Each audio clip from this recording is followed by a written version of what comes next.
옥문들이 열릴 때라는 제목으로 말씀을 드립니다. 여러분, 하나님은 어떤 하나님이신가요? 하나님에 대한 수식어가 여러 가지가 있어야만 줄줄이 하다 보면 글쎄 그걸로 설교가 끝날 수도 있는데, 하나님은 공의의 하나님, 사랑의 하나님, 자비의 하나님, 구원의 하나님, 평강의 하나님, 능력의 하나님, 계속 이어질 수 있습니다. 거기 하나 더 한다면 하나님은 반전의 하나님이다. 근데 여러분, 성경을 가만히 들여다보면 성경에 나오는 이야기들은 거의가 다 반전의 이야기입니다. 몇 가지 예를 들어보죠. 요셉, 형들에게 죽임을 당할 뻔했다가 형들이 차마 죽이지는 못하고 노예로 팔았습니다. 그런데 그가 애굽의 총리가 되는, 그리고 형들이 나중에 그 앞에 와서 꿇어 경배하면서 양식을 구하는 반전의 주인공이 되었습니다.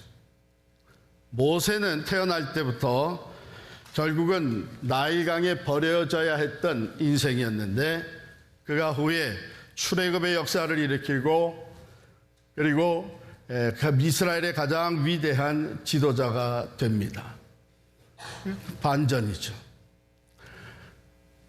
사람들에게 무시받던 기생 라합이 예수님의 조상이 되고, 이름도 없던 목동 다윗이 이스라엘의 최고의 왕이 되고, 범죄해서 하나님의 계명을 버리고 결국은 아들에게 반역을 당해 쫓겨나갔던 다윗이 다시 반전되어 회복되는 이야기가 성경에 기록되어 있습니다. 에스더, 룻, 다니엘, 그리고 다니엘의 세 친구, 이 모든 이야기들은 하나님이 반전의 역사를 일으켜 주셨던 이야기들입니다. 신약으로 넘어와도 예수 그리스도를 대적하고 교회를 핍박했던 바울이 이방인에게 복음을 전하는 사도가 되고, 그리고 신약 성경의 절반 정도를 하나님의 말씀을 기록하는 지도자가 된 것은 놀라운 반전입니다. 그런데 아마도 반전 중에 반전이라고 할 수 있는 것은 예수 그리스도의 십자가와 부활입니다. 성경의 메시지, 이 모든 반전의 이야기를 담고 있는 성경의 메시지는 무엇입니까? 잘 들으시기 바랍니다. 하나님이 함께 하시면 어떤 상황에서도 반전은 가능합니다. 어제도 오늘도 영원토록 동일하신 하나님이 함께 하시면 지금 여러분들의 삶이 어떤 상황에 인간적인 눈으로 볼 때에는 불가능한, 회복이 전혀 가능해 보이지 않는 상황에 놓여 있어도 반전이 가능한 것을 믿으시기를 바랍니다. 우리가 때때로 절망에 빠집니다. 실패합니다. 나 자신의 연약함으로 주저앉습니다. 그러나 하나님을 바라보며 하나님 앞으로 나아갈 때에 하나님은 여러분 각자를 통해 우리 자신을 향해 가지고 있는 그 반전의 새로운 역사를 일으켜 주시는 분이신 줄을 믿습니다. 오늘 본문은 그 반전 이야기 중에 하나예요. 24절 말씀 읽겠습니다. 24절입니다. 같이 읽습니다. 그가 이러한 명령을 받아 그들을 깊은 옥에 가두고 그 발을 착고에 든든히 채웠더니, 여기에 나오는 그는 누굽니까? 간수죠. 그들은 누굽니까? 바울과 실라입니다. 그 백그라운드 스토리가 이렇죠. 바울과 실라 그리고 성경 그 일행이 제2차 선교 여행을 출발을 했습니다. 본래 목적은 1차 선교 여행 때에 개척했던 교회들, 그 성도들을 돌아보면서 믿음을 더 굳게 세워주고 소아시아에서 복음을 전하는 것이 목적이었습니다. 그런데 가는 길마다 자꾸 막히는 거예요. 바울은 예수의 영이 우리의 길을 망갔다, 이건 하나님이 원하시지 않는 것 같다 하는 생각이 들기 시작을 했는데, 밤에 환상을 봅니다. 마게도냐 사람이 나타나서 이리로 건너와서 우리를 도와달라 하는 환상을 보고 아침에 모여서 함께 얘기를 나눈 동안 이것이 하나님이 원하신 것이다 해서 소아시아를 떠나 마게도냐로 들어갑니다. 이 마게도냐는 그 당시에 유럽 대륙으로 들어가는 입구예요. 마게도냐로 들어가서 첫 도성 빌립보에서 복음을 전합니다. 그래서 루디아라고 하는 여인을 만나게 되고 예수를 전하고 그가 세례를 받고 루디아의 집에서 가정교회가 시작이 됩니다. 요즘으로 얘기하면 이제 마이크로 처치가 바로 그런 것이죠. 그러고서는 이제 또 날이 바뀌어서 기도하러 나가다가 한 여자아이를 만났는데 이 여자아이가 귀신이 들린 거예요. 귀신이 들려가지고 이 여자아이가 귀신같이 점을 치는 거예요. 그러니까 이 여자아이 종의 주인들은 신바람이 났습니다. 왜? 이 귀신 같은 점을 치러 오는 사람들이 돈을 내고 그 점을 받아가지고 치고 가니까 부자가 되는 거예요. 돈벌이가 이게 심지치 않은 거예요. 근데 그 여자아이를 만났는데 그 여자아이의 그 귀신을 쫓아내 줍니다. 그래서 아이가 온전한 상태로 돌아와요. 그러니까 문제가 생긴 거죠. 왜? 그 종의 주인들이 이제 수입이 줄어들기 시작을 하는 거예요. 그래서 온갖 거짓 누명을 씌워가지고 바울과 실라를 고소를 합니다. 근데 고소를 받은 이 기관에서 이 고관들이 재판도 제대로 안 하고 그냥 그런 소용돌이를 일으켜 해가지고 엄청나게 때려가지고서는 그 다음에 감옥에 가두는 거예요. 바로 그게 오늘 본문 바로 앞에 있거든요. 23절에 보면 많이 친 후에 옥에 가두고 간수에게 명하여 든든히 지키라 하니, 이제 간수가 데리고서는 깊은 감옥에 집어넣을 뿐만 아니라 이 착고를 다 채워가지고 꼼짝달싹 못하게 만들었습니다.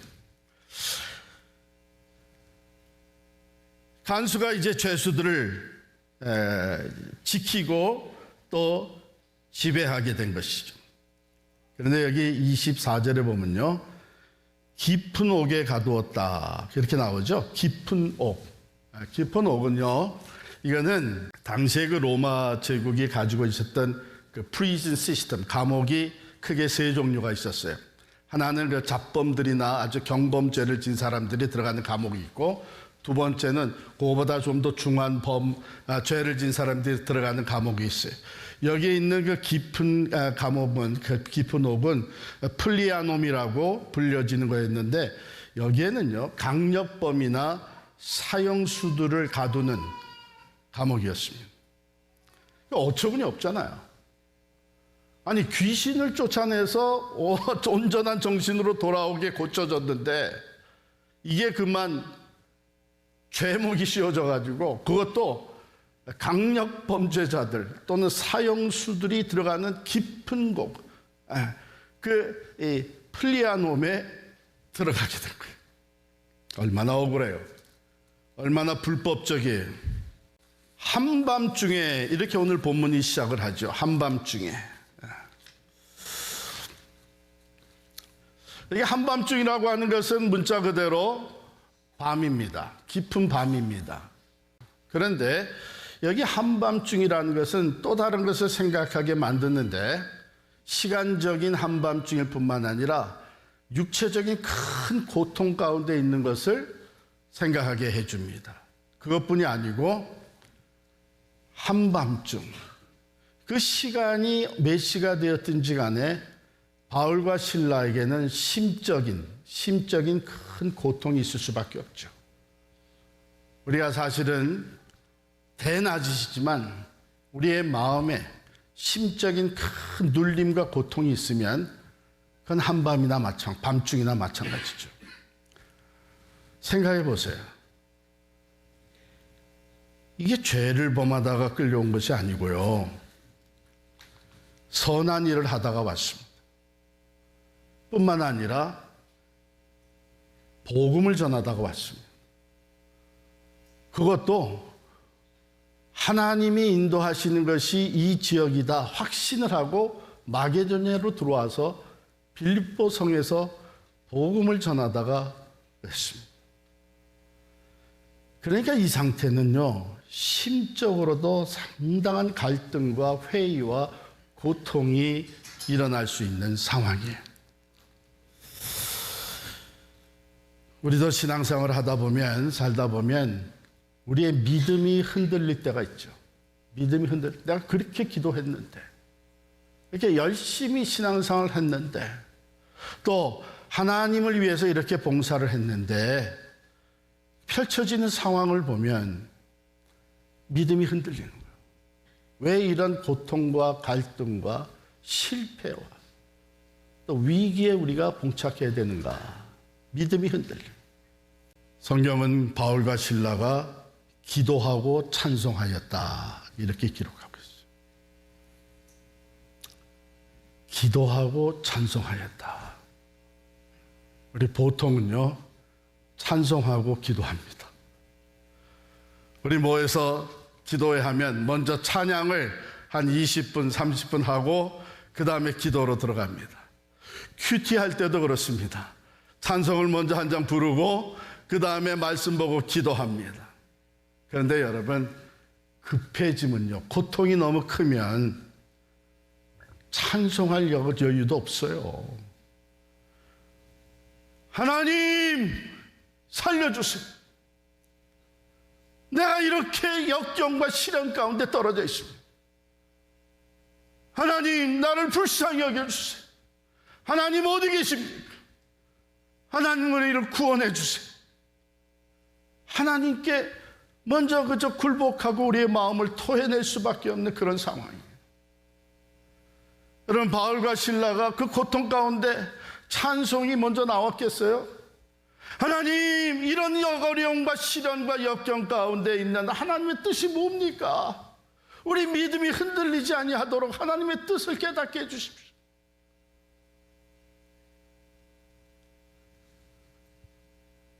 기도하고 찬송하였다.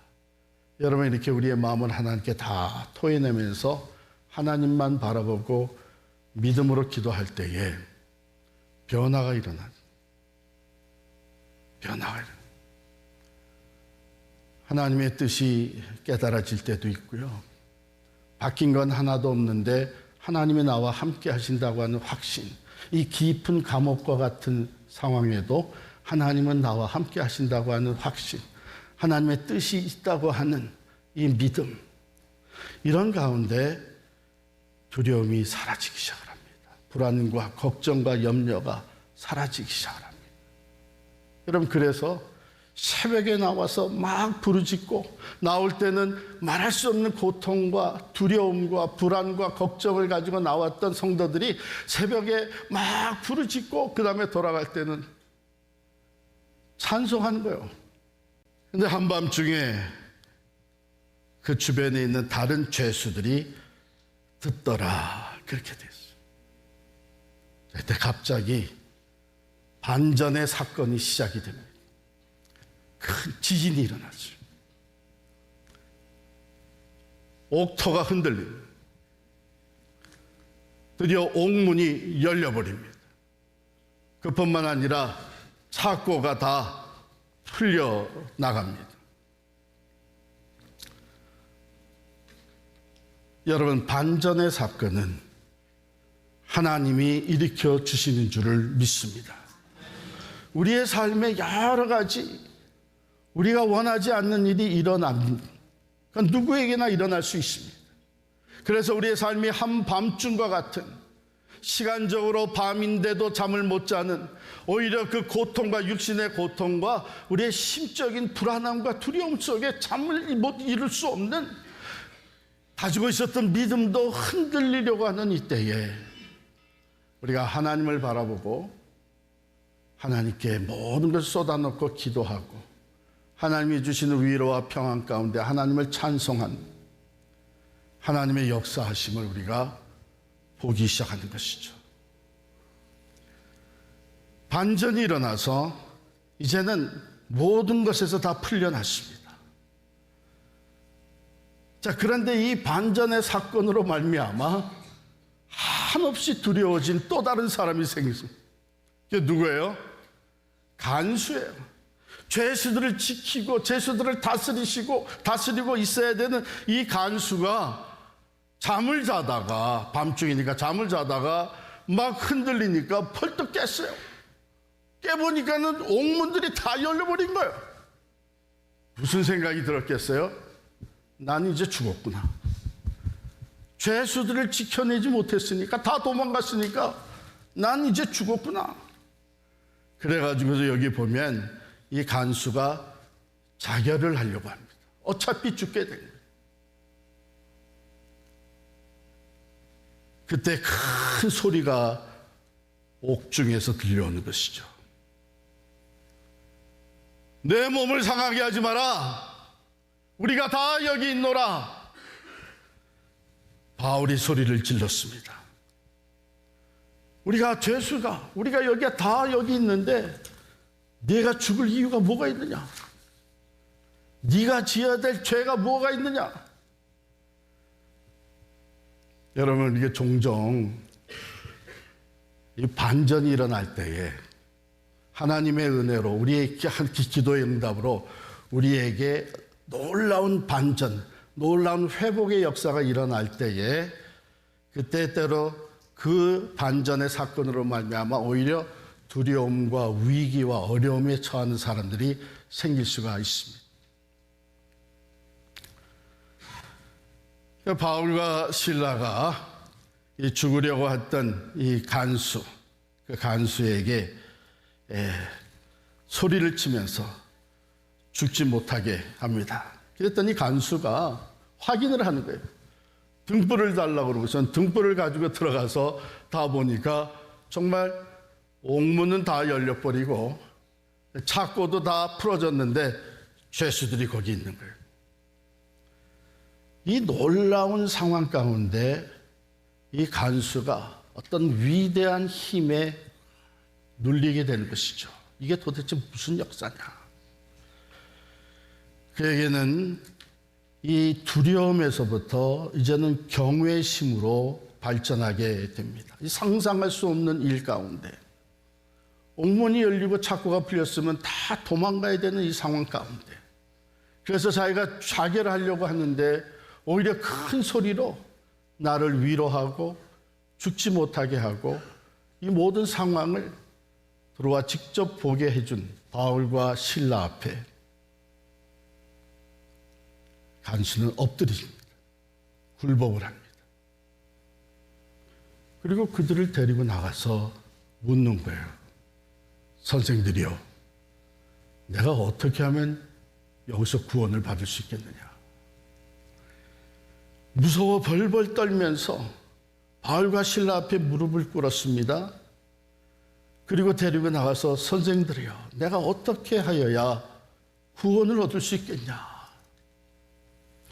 그때에 바울과 실라가 얘기합니다. 주 예수를 믿으라.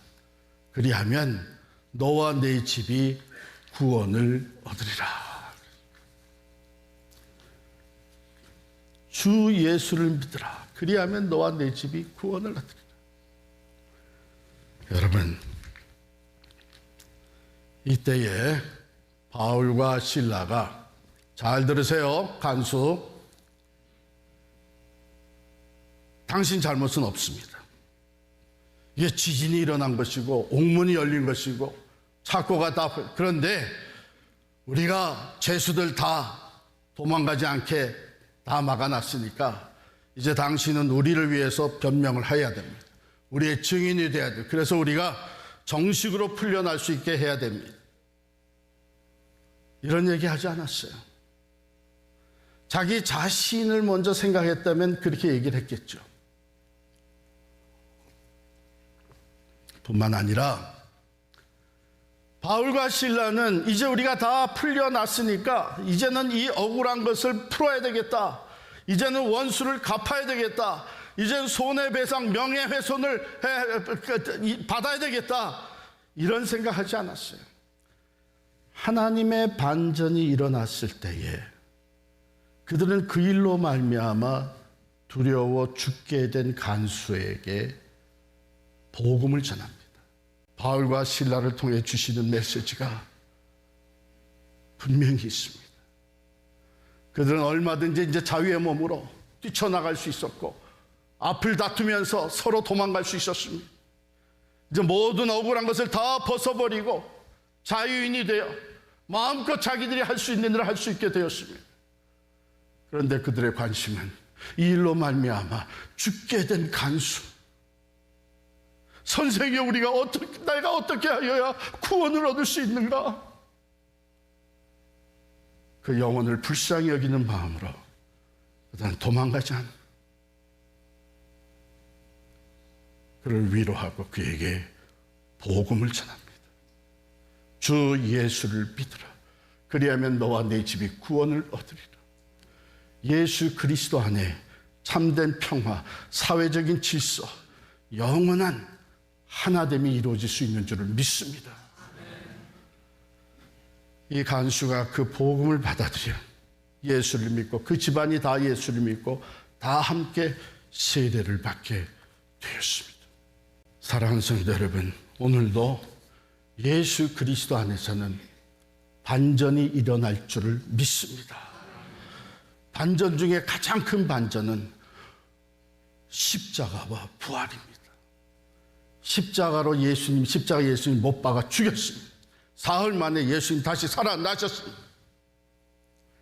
이 부활의 사건은 빛이 어둠보다 강하고 진리가 거짓보다 강하고 사랑이 미움보다 강하고 생명이 죽음보다 강하다는 것을 보여주신 부활 사건입니다.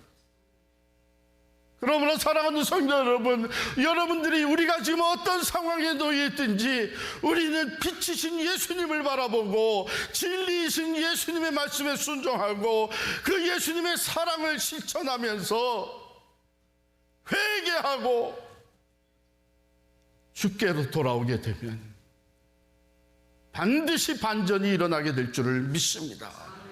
십자가 후의 부활의 영광과 승리가 오늘도 우리들의 승리가 될 줄을 믿습니다.